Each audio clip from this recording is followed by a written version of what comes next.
vai aparecer agora aí para vocês. Datafolha, aprovação de Lula cai 20 pontos entre seus eleitores. 20 pontos. A Júlia Barbon assina aqui a reportagem.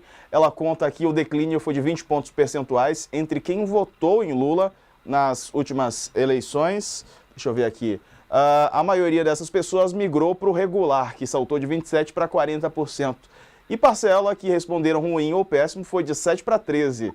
Nesse extrato da pesquisa, a margem de erro de resultados é de 4 pontos percentuais para mais ou para menos. A popularidade do Lula, do presidente, caiu em todos os segmentos, fazendo ele atingir um patamar inédito de desaprovação em suas 3 passagens pelo Palácio do Planalto. A baixa foi puxada principalmente pelos grupos ligados ao petista, com grande importância eleitoral pelo tamanho, tá, pessoal? Bom, mulheres, negros, nordestinos, mais pobres, menos escolarizados, todos eles, Raquel, houve uma queda, né, na aprovação do presidente, do governo Lula, mesmo nestes segmentos que, em geral, vão mais, né, pendem mais a votar no Lula, pelo menos foi assim nas últimas eleições. Diego, muita gente atribui isso à questão do Pix. A crise do Pix, ela é vista como ela bateu muito no Nordeste, bateu muito entre essa classe média baixa, mais empreendedora, que ficou muito sujeita a essa fake news do Pix. Então, muita gente atribui a queda de popularidade do Lula, particularmente no Nordeste, particularmente nessa região, a crise que aconteceu com o Pix. Eu, quando estava em Brasília também, um ministro me contou uma história, ele disse que passou a defender que a Receita Federal revogasse a resolução quando uma barraquinha de pão de queijo ali nas ruas de Brasília começou a recusar o Pix por medo de que houvesse taxação. Ele falou, não, eu prefiro receber em dinheiro. Ele falou, bem, a fake news está gravíssima, a gente precisa realmente fazer alguma coisa. Então, isso impactou muito as pessoas. Um outro fator que também ajuda, que está no cerne da queda de popularidade, que atinge diretamente os mais pobres, é o aumento do preço dos alimentos. A inflação dos alimentos, ela é particularmente dolorida para quem é mais pobre.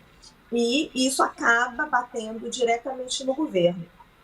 Acho que assim, vale a gente ressaltar que no caso do preço dos alimentos, a responsabilidade do governo é indireta, né?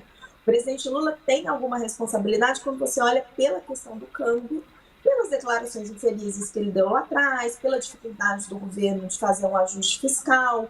Então, o governo tem uma certa responsabilidade no atual patamar de câmbio, que acaba influenciando no preço dos alimentos. Mas tem toda outra questão do preço dos alimentos que ela é cíclica e com a qual não tem muito o que fazer. Então, esses dois fatores, a crise do Pix e também o preço dos alimentos, eles acabam impactando diretamente na percepção de quem é mais pobre e na percepção da população do Nordeste. Carla.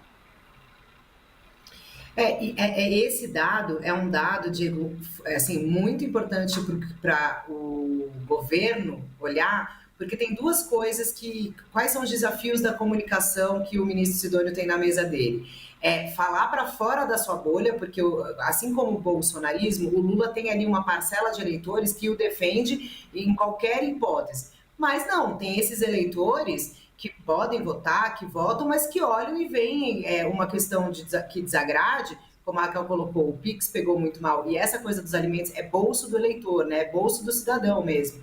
E aí, não adianta, vai ter que ter o desafio de falar para os que não são os convertidos, para fora da bolha, mas também trazer de volta o eleitor, né? Então, trazer de volta esse eleitor que está desgostoso, que está insatisfeito, que está decepcionado, é também um desafio para o marqueteiro do presidente, para o ministro das Comunicações, Sidônio Palmeiras, porque é um ponto importantíssimo, né? Você não pode perder o que já era o seu capital político. Se você perder isso, aí você está realmente... o desafio acaba ficando muito maior, lembrando que a gente teve uma margem de votos muito pequena na eleição de 2026. Então, e o presidente Lula fez um trabalho aí, ele majoritariamente, né, tem o público, esse público aí mais cativo. Então, assim, é um desafio para conquistar. E aí passa por essa comunicação, passa por essa questão da inflação dos alimentos que a Raquel colocou. E o presidente Lula, nessas entrevistas, qual que é a estratégia, né? Ele vai visitar, um pouco antes ele fala numa rádio local. Ele já fazia um pouco isso na época do Pimenta, mas o Sidônio agora intensificou isso, para tentar ver se ele consegue pegar algo daquela região para dizer, olha, eu vim aqui falar com vocês sobre esse assunto. Então, o presidente Lula vai ter que fazer mesmo esse calendário de viagens aí que eles estão prevendo para poder falar com a população que está se sentindo desgostosa em relação ao momento que o governo passa, né? É uma pesquisa que, se você estava preocupado, Diego, com o seu áudio, com a sexta-feira que está acabando, o presidente Lula vai voltar para Brasília hoje, sexta-feira, pode ter feito uma agenda grande aí no Pará e no Amapá, mas a sexta-feira está com notícias ruins para o governo. As preocupações dele são um pouco maiores do que as minhas